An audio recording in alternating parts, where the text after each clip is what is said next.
Do you think Prince Harry should be on that list, on that protected list? Yes. So there you go, that's cutting straight to the chase. And I'm not supposed to talk about these things. They did it because they didn't think he would leave. There are plenty of people on the list who don't have a threat and risk profile that would automatically guarantee them armed protection. He was certainly one that did. I've just had an interesting chat with Neil Basu, Britain's former head of counter-terrorism. We were discussing Prince Harry's security issues, the decision not to give him security. Neil Basu used to sit on Ravec, which is the Royal and VIP Executive Committee, which makes the decision about whether or not Prince Harry should have security. Here is the full interview. Firstly, I just wanted to start in kind of general terms. You obviously sat on Ravec yourself for some time. You've got a lot of experience in counter-terrorism and policing. And I just wanted to ask you if you might be able to talk us through kind of general feel of Ravec meetings. I think they meet roughly 3 times a year, is that right? And I wonder how much sway the royal household really has in these meetings, whether if they had a quiet word in somebody's ear about what kind of level of protection they wanted a member of the royal family to have, that would very much be adhered to, or whether there is pushback and it is a bit more equal in terms of the discussion and the decisions made.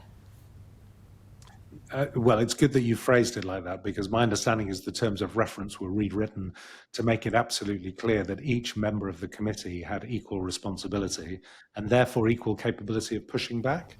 So effectively, all of us, if you consider the power, you've got the head of the royal household, you've got the commissioners delegate, the most powerful police officer in the country, and the head of counter-terrorism effectively in the room, and you've got the Director General of the Home Office, Homeland Security in the room. So you've got some very powerful people in the room. None of them are going to be pushed or swayed by the other person. The idea is that it is a partnership that comes to a mutually agreed decision.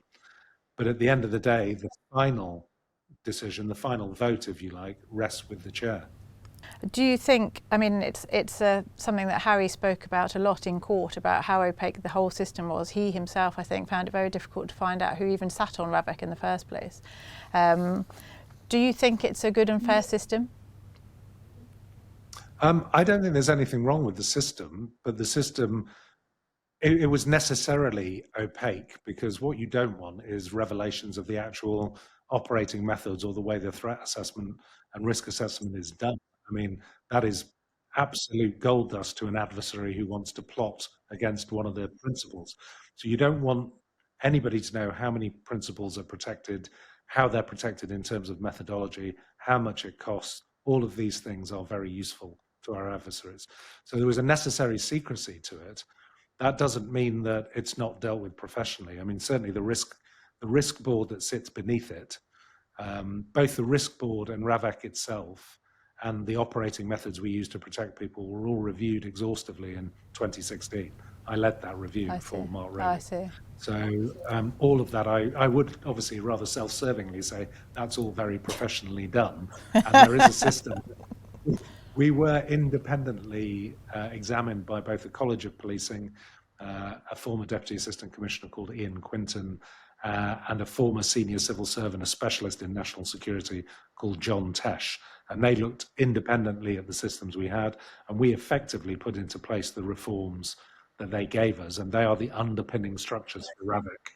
So Ravec is working to a very professional system, but Ravec also has something that I imagine the Duke of Sussex is extremely irritated by, which is all principals don't get to know how the decisions that are made about their protection and how it is done. We don't sort of sit down and go through them. Their close protection team is responsible for briefing them on how to keep them safe once the decision is made. But the actual point at which they become a protected principal, that is not up to them. It's an independently made decision.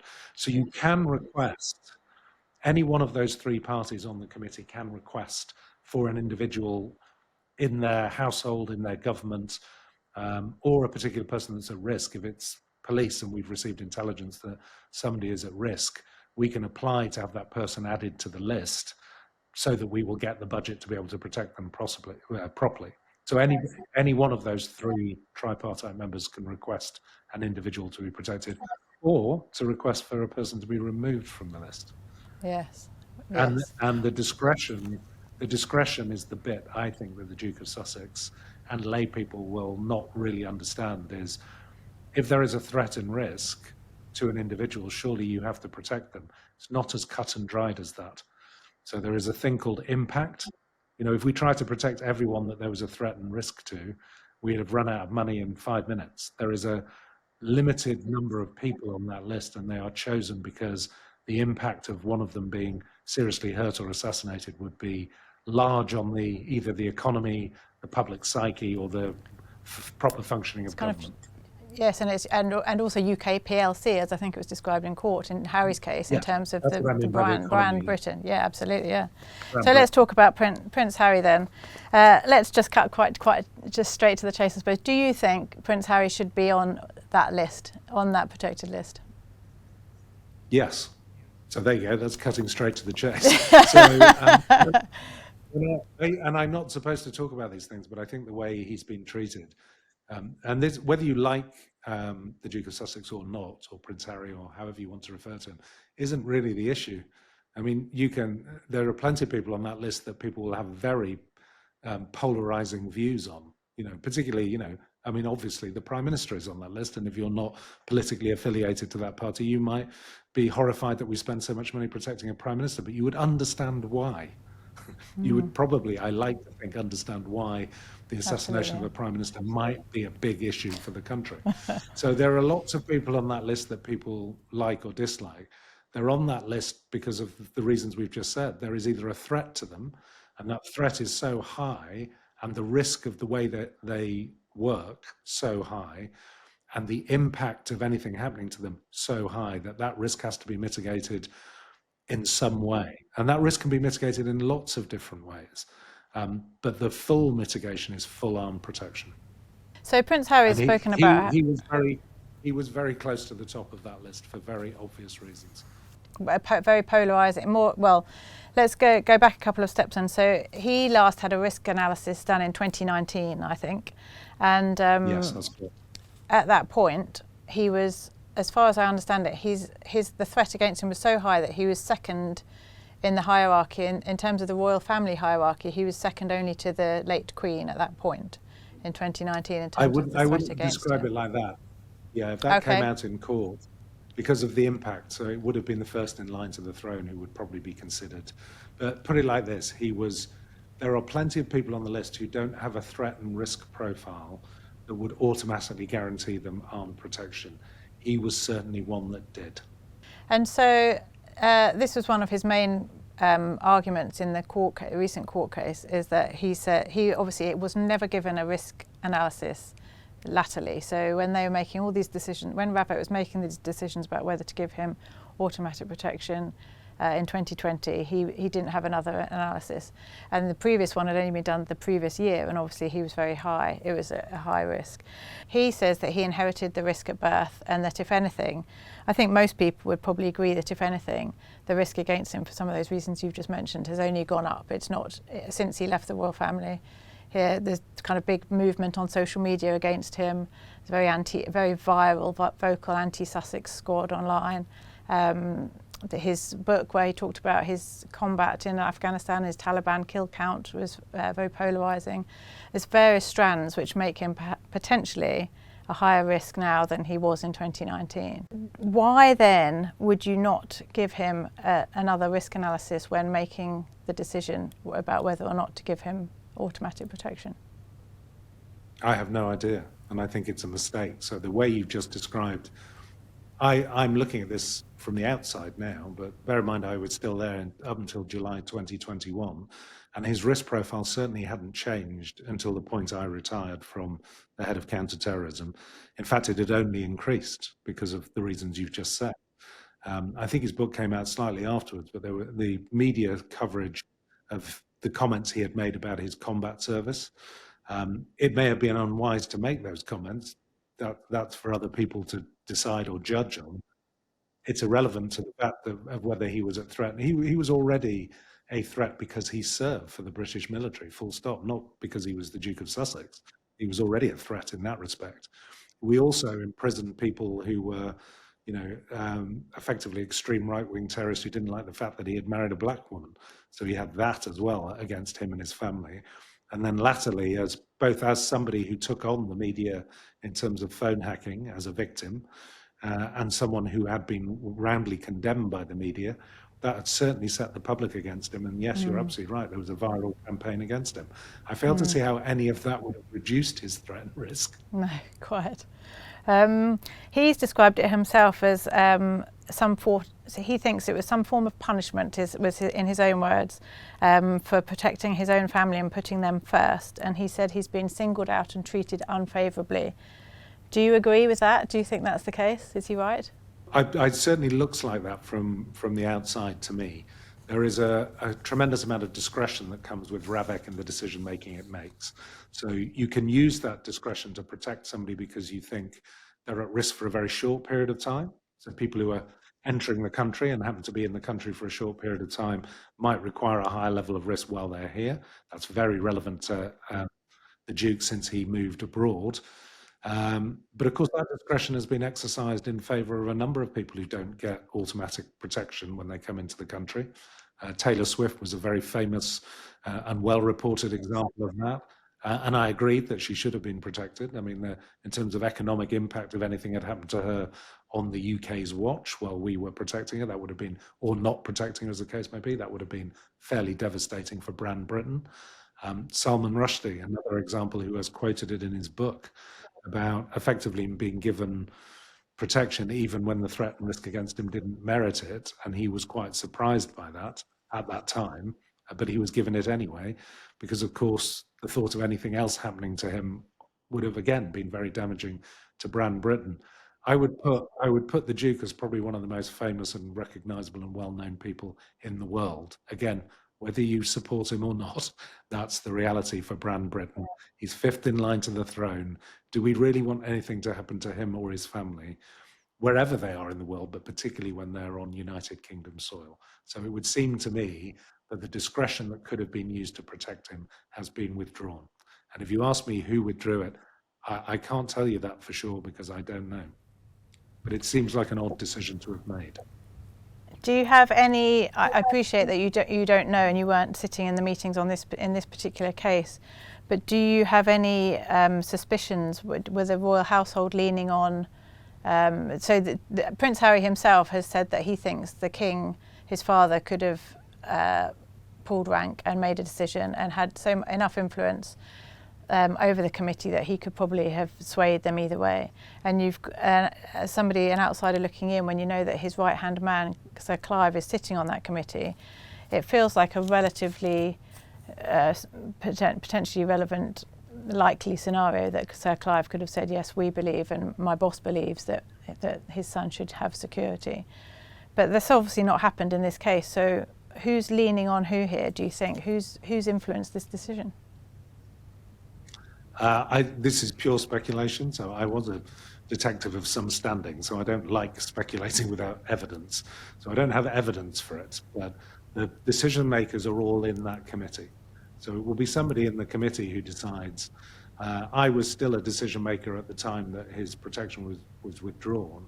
And as far as I'm aware, the commissioner of the day, Cressida Dick, me as the head of counter-terrorism, we were not asked specifically to withdraw his protection, which only leaves the government and the royal household. And the fact is this: if the Metropolitan Police had been asked to protect the Duke of Sussex by either the head of state, whether it was the Queen at the time, or the future king, we would protect that person. There is nothing whatsoever that would have led us to say, no, I'm sorry, sir or ma'am, we're not doing that. So the reality being is the decision, and so I've been asked many times, if I think the reality is the Duke of Sussex and the head of state, his father, would probably need to come to some arrangement between them. And I think that reconciliation would be the key to this problem. And that very much suggests that it was the royal household who would have been pulling the strings in this instance, because it goes back to a personal decision. It's a personal family issue, not a security issue.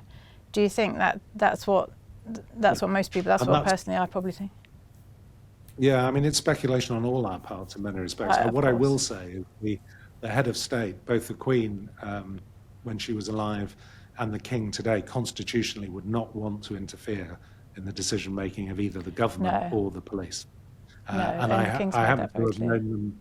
Yeah, and I've happened to have known them both, and I know that they would abide by that.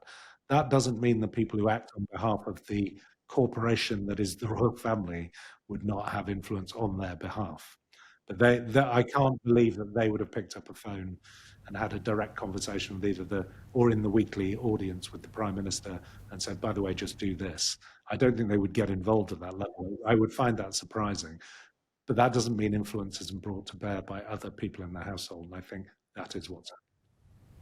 Well, it's interesting, isn't it, that part of the reason why the King hasn't spoken to Harry for so long and why this rift has been allowed to fester is largely because of this security case, and the King didn't want to be put in legal jeopardy and be talking to Harry about it and be lent on and say anything that could influence or jeopardise the case, which makes sense, doesn't it? He didn't want to. He had to stand back, and to the extent that he couldn't even talk to his son until it was over.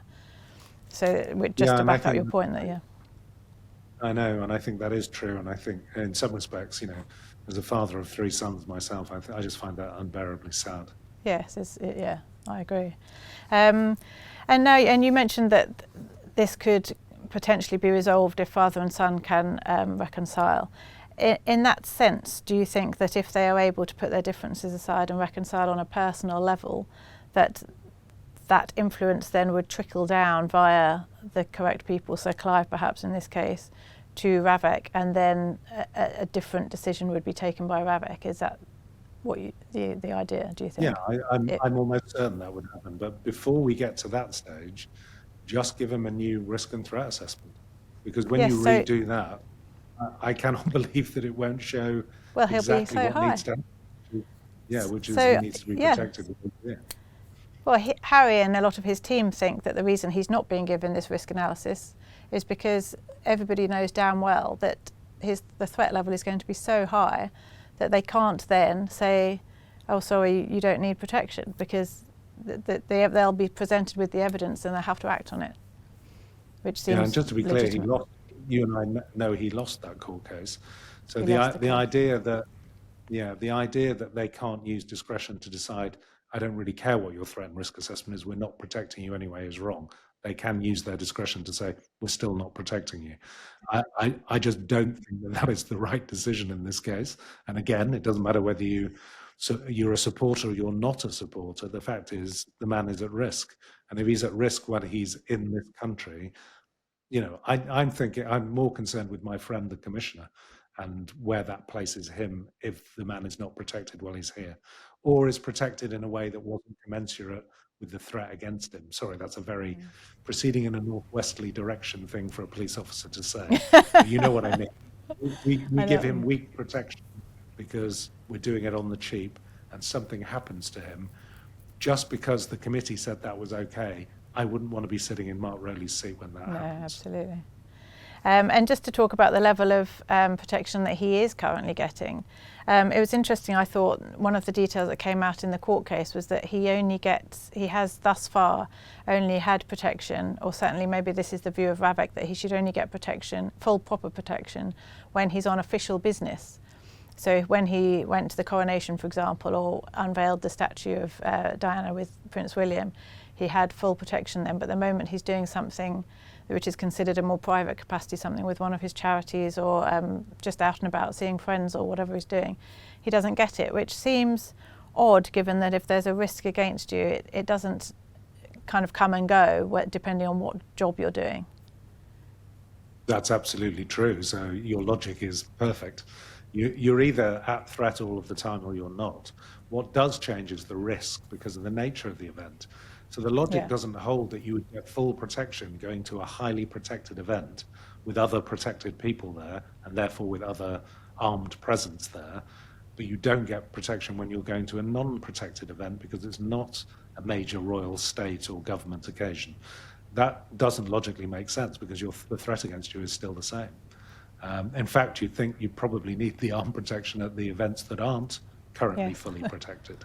Of course, yeah. So I remember having that exact conversation with my commander protection back in, and not on this case, but when we were trying to reform the system, and people saying, well, we don't need to protect people unless they're going to a specific event. Well, we had exactly the conversation I've just had with you.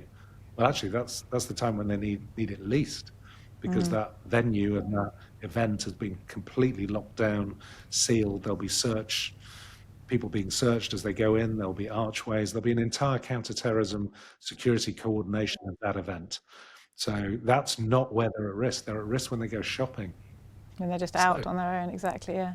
Yeah. And I think, as far as I understand it, when he is out on these private engagements and whatnot, what he's been given is essentially a liaison officer, just a contact, a phone number for a liaison officer, which a member of his team has likened to just phoning 999. Would you agree that is that the level that we're talking about here? I'm not aware of what he gets given and in what circumstances. The liaison officer is the lowest form of protection, and it's not protection, so it shouldn't be classified as protection. It doesn't feature as one of the levels of protection on the list.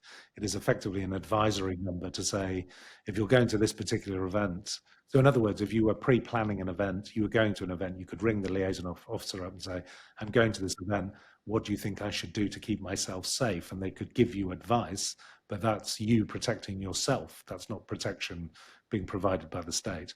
And I would say that by far the greatest level of protection is not a liaison officer, it's 999 and an emergency response. But if he had armed... If the Duke rings 999, the team rings 999, it's the Duke of Sussex, he'll get a pretty quick response. The point is, I suppose, you shouldn't have to be phoning 999, because if he had armed protection, if he had an armed protection, yes, he wouldn't need to do it. Just on this, I've been told about a fixated individual who was on the Duke of Sussex's private protection team's fixated people's list, who did manage to evade security and police at the WellChild Award event that he attended in London a couple of weeks ago, and got within feet of the Duke. I appreciate you don't know about it and couldn't know whether it was true, but can we just talk hypothetically for a moment and assume that that is true? Would that reinforce your concerns, that kind of level of security breach reinforced your concerns about the level of protection that he has? 100%. The most common nature of threat to a member of the royal family has been fixated individuals. There's even a specialist team set up within New Scotland Yard to deal with fixated threat assessments, because there were so many. Normally the head of state by a country mile more than anybody else, but nevertheless, certainly other members of the royal family. And it is the hardest thing to guard against, because if you think about how we did our work in counterterrorism, a lot of it is intelligence-led. But a fixated threat is the problem we had when the threat changed in counterterrorism from cells of well-trained, well-organized, well-financed terrorists to individuals sitting in their bedroom just deciding, today I'm going to go and attack somebody. That's exactly the problem. The only way of stopping those kind of people is to be close to the principal and to smother them if they get approached. I wasn't aware that that happened, but that should underline immediately how high risk he is when he's here. Yeah, absolutely. Do you think he's been left exposed in the current circumstance where he's got this bespoke arrangement and they're assessing each visit on its merits? Do you think the Duke has been left exposed there? Just broadly speaking. Well, I do, because I failed to see how assessing each visit on its merits actually fulfills the responsibility to manage his threat and risk. I don't see that works, because they're doing the illogical thing I've just described, which is they're giving him the protection at the events where he least requires it, and not when he actually needs it. And I think I've been told that there may be a cost implication. People are nervous about the costs. I mean, I think people have forgotten he offered to pay for his own protection. Well, he didn't want the taxpayer to foot the bill at all. I mean, there's a reason why that wasn't widely reported, because of course that's too nice to him, isn't it? So we don't. That's not in the current zeitgeist. But the reason is we couldn't. If I'd been in the seat, I couldn't have accepted that. We can't set a precedent whereby rich people get protected and poor people don't.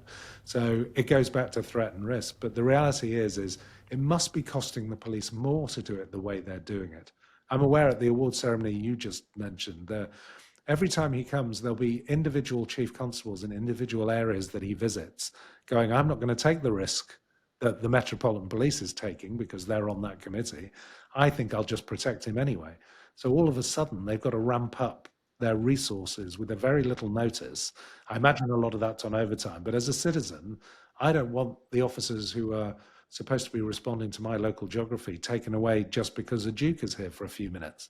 I don't want that. So I would rather he was given the specialisms and the people who are actually trained and that is their full-time job, rather than sort of try to ramp up a local protection event.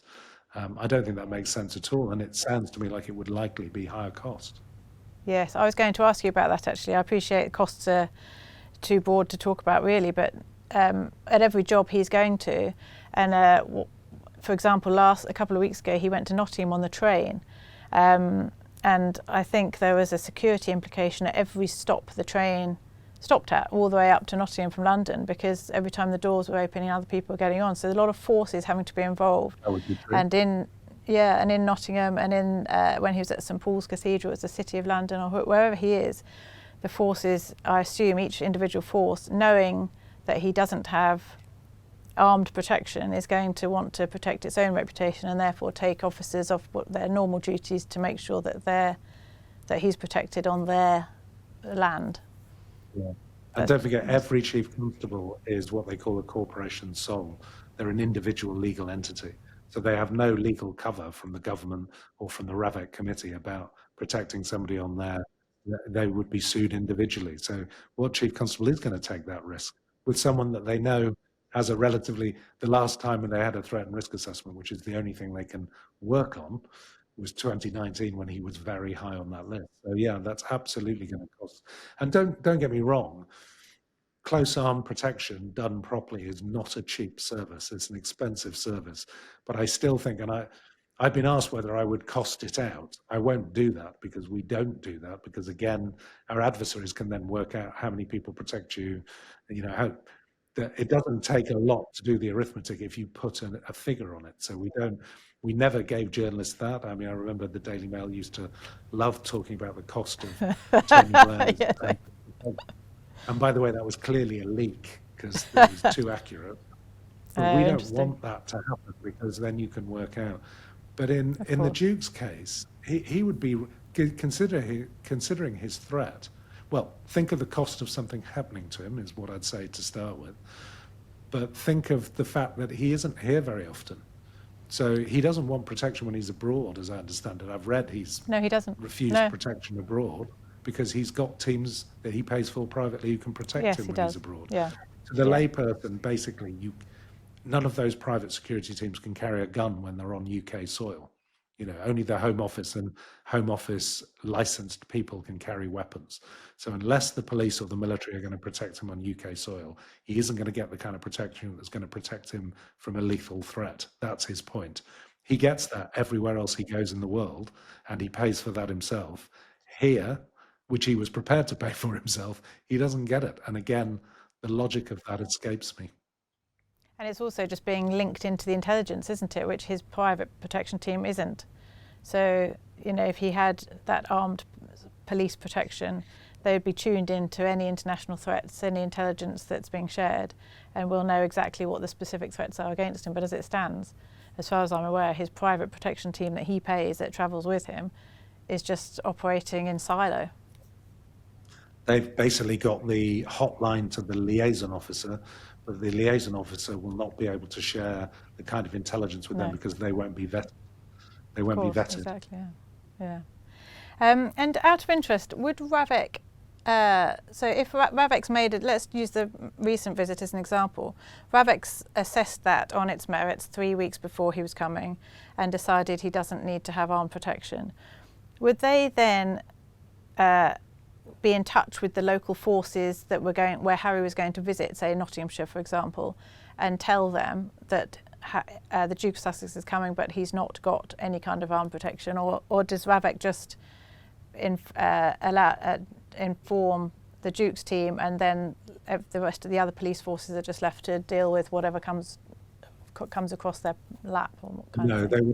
they would all be informed. If the Duke's team is doing its job correctly, they should give sufficient notice to allow Ravec to warn all of the other forces that, a protected principal is coming to their area and is either being protected and how, or is not being protected Or is at all. not.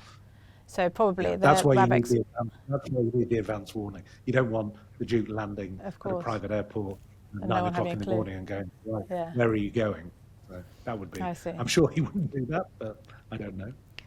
And I wonder if there's an extent at which certainly the police on Ravec, who sit on Ravec, would just have to be totally reliant and hoping that each individual force, having been told that Harry is coming and he doesn't have armed protection, which is largely the status quo at the moment, that each police force responds appropriately and throws as much at it as it can to protect him, because Ravec's not doing it, and therefore the force on the ground needs to do it. Well, I'm going to be quite brutal about this. That's not, if I'd been still sitting on Ravec and he wasn't a protected principal, it wouldn't be my issue at all. So you wouldn't be hoping anything. You'd be saying, but of course, a lot of his visits are in London. So the Metropolitan Police Commissioner would be concerned and would probably decide to throw some asset at it. But certainly anywhere else he was going, if he was visiting Scotland, or he was visiting Norfolk, or he was visiting the Southwest, yeah, you would expect, Gloucestershire's Chief Constable or Norfolk's Chief Constable, or you'd expect them to be making their own individual decisions about what they did, but they're also individually responsible. I would strongly suspect in my day that Chief Constable would have rung me up and said, any suggestions, or are you going to throw anything at this as well? We'd have had a conversation about it. Yeah, and they would have said, and they're going to turn around and say, no, we're not, it's up to you. Yeah, well, we're unlikely to say that. We are partners. We might be individual legal. But they're not given. They're not being, of course, but they're not being given. I suppose the point is they're not being given what they would ideally want on their Well, most importantly, if they're not on the Ravec committee's cohort, they're not being given any money to protect him. So every penny that's spent protecting him is coming from the taxpayer, but is also being drawn away from frontline policing. The Ravec budget is completely separate from core policing. So the taxpayer doesn't pay anything towards, because it's well, they do, obviously. It's still, if you know what I mean, it's not from the core policing budget. So it isn't your neighbourhood police officers. They're not all being influenced. It's a separate ring-fence budget for protection. So if you're not using that budget, you're having to dip in to your normal force resources, which is obviously going to cut the service to your public. So that, that's a big deal. If you're not on the cohort, but you still need protection, that's a big issue for each individual chief constable. And that's happening every time Prince Harry comes to the UK, at every city and town that he's visiting over the course of a week or whatever. That's essentially what's going on, isn't it? Do you think, going back to what we were talking about how Ravec's making its decision and the potential influence of the royal household, I think you said that if you were sitting on that committee, the police certainly wouldn't withdraw the Duke from that protected list. Do you have any sense that the police have been kind of used in a way as in a family issue, or in a political issue perhaps, or family issue? Because the police influence has been taken out of this. I think I've used the word used before when I've been asked, and I sort of understood why I used it, because I would feel caught between a rock and a hard place if I was on that committee and this happened. It isn't our decision about who gets protected. It isn't the Metropolitan Police Commissioner or the head of counter-terrorism decision about who gets protected. It's not quite as simple as that, because, for instance, if I have information that an individual, it doesn't matter who that individual is, it could be you or me, Victoria. If I had that information that there was a threat to one of our lives, there would be an obligation to protect you. But that protection might be as little as actually warning you there's a threat to your life and asking you to move, or is there somewhere else you can stay, or something. It's not what we're talking about here. These are people who that threat and risk exists against them permanently, and also they're not the vast majority of people who had that kind of threat against them in my day were probably worse criminals than the people who were threatening them. So there was a different, there was a different capability of that person to respond to that threat. And sometimes they wouldn't be told because we knew they would take preemptive action. So we'd actually create a threat by telling them. In this circumstance, you're sitting there waiting for somebody to tell you who to protect, and then our job is to tell you how we're going to protect them. Now, also, the committee does come up with what levels of protection are required. So not just choosing who to protect, but choosing how to protect them is the responsibility of that committee. But the experts on that committee for doing that are the police. So I've been asked many times to either reduce or use a level of protection which wasn't correct for the threat and risk. I would push back on that. I would not agree to do what I would describe as protection on the cheap. So, but yeah, they do. Or they did, and they will listen to my successors and they listen to my predecessors. But the point is, there are certain individuals on that list who require lesser levels of protection, which are cheaper and don't cost the taxpayer as much. And the reason they don't require that level of protection is their threat and risk is not as high. He is not one of them. I think a lot of people are making decisions based on emotion and about what they would like to have happened rather than what happened. I'm concerned that the decision was made. People ought to understand. I know him well enough. He was a victim of mine on phone hacking. I dealt with him obviously around his own close protection as well as hacking. I've dealt with him a number of times. He came to help me open a mental health awareness conference in SO15 in London and the Counterterrorism Command in London. And he was supposed to be there for 5 minutes to open the event. So I introduced him, he said his piece, and then my commander protection at the time, a man called Adrian Usher, had currently the ombudsman of the prison system and having just a stressful time there, as I understand it. He persuaded the Duke to come and meet one of our teams that had just come back from the Sri Lanka bombings, the Easter Day bombings, who had experienced some of the briefings on that particular terrorist atrocity was some of the worst I've ever heard in my career. And the Duke bear in mind, he was supposed to leave straight after his speech, having spent 5 minutes in the room. He left over an hour later, having told his private team to go away as they kept trying to drag him to his next appointment. When he left, every single one of the officers sitting around the table would have eaten out of his hand. I mean, he absolutely understood as a serving soldier the mental trauma and the physical arduous nature of the job that they were doing and how they were talking and what it meant to them. It was amazing, So I think people don't know that side of him because that's not what gets reported. No, I totally agree. I'm not saying that just because he did something like that or the Invictus Games, which people forget was entirely his own doing and is an amazing thing. If you work a lot with the military as I did, you'll know how important that was for this country's psychological health and where we're heading now. It's an important thing to do. But I'm not saying you should just weigh up the good things he's done or the bad things he's done and say it's nothing to do with that. I wish people would understand this is about threat and risk and how you determine threat and risk and whether somebody needs to be protected or not and what the impact that would have on the whole of the country. And it's quite brutal for principals when the discretion is, well, that wouldn't have any impact at all, so we'll just let you protect yourself. And that's where they've left him. But I think they did it because they didn't think he would leave. I think they thought if he wasn't protected, he wouldn't leave the country and he wouldn't relinquish his royalty. I mean, he didn't want to give up, as I understand it. I'm only going from what's been reported in more responsible papers like yours, that he didn't want to give up his duties, but he didn't want to give up his titles. He just wanted to. Well, I guess he wanted to do what he wanted to do, and at the end of the day, it's a bit unfortunate to find out that the job you want to do is not always the job you have to do. Absolutely. And I think the country is the poorer for not having him and Meghan, Kate and William all here together. So I think we're all poorer for what's happened. And I hope it gets resolved. I really do. As a father, not just as a former head of counterterrorism.